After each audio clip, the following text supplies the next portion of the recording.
L'explication par la théorie des groupes de pression fera l'objet de 4 séances. La première présente au niveau le plus général la relation entre groupe de pression et dynamique des dépenses publiques. La seconde explique pourquoi la demande des groupes anti-dépenses est généralement moins organisée que la demande des groupes pro-dépenses. La troisième explique pourquoi la demande des groupes anti-dépenses n'intéresse pas les hommes politiques qui cherchent à maximiser leurs chances de réélection et les bureaucrates qui, de leur côté, maximisent la taille de leur budget discrétionnaire. La quatrième montre pourquoi l'augmentation de la dépense publique est le résultat d'une intense activité de recherche de rente qui limite les investissements productifs et, in fine, augmente artificiellement le ratio dépenses publiques sur PIB en réduisant le potentiel de croissance de la production.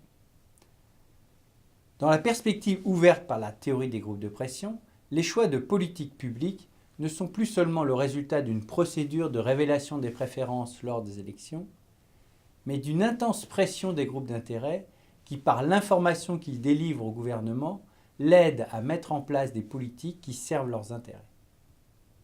Les électeurs ne sont plus souverains, car l'État est capturé par les intérêts des lobbies.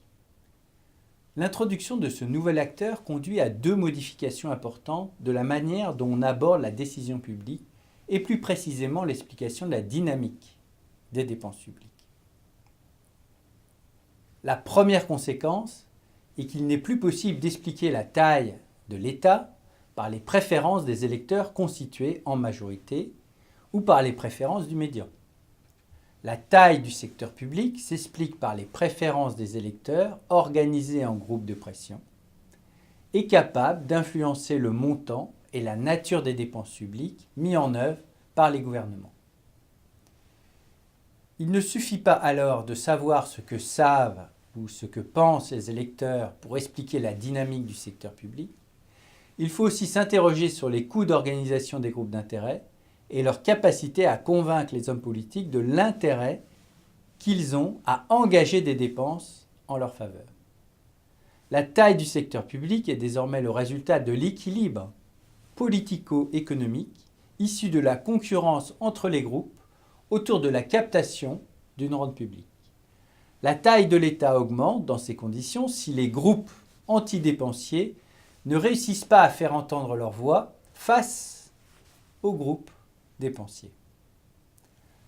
La deuxième conséquence est qu'il n'est plus possible d'analyser les effets de la croissance de l'État sans s'interroger sur les conséquences de l'activité des groupes de pression sur la croissance économique.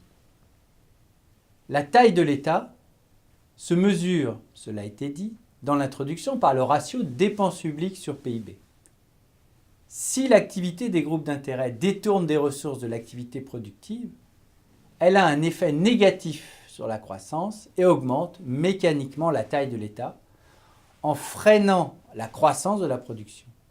La part des dépenses publiques dans la production du groupe national est d'autant plus grande que le volume de la production croît plus lentement. L'activité de recherche de rente ou de revenus sans contrepartie productive freine donc la croissance de la production et augmente artificiellement le ratio dépenses publiques sur PIB.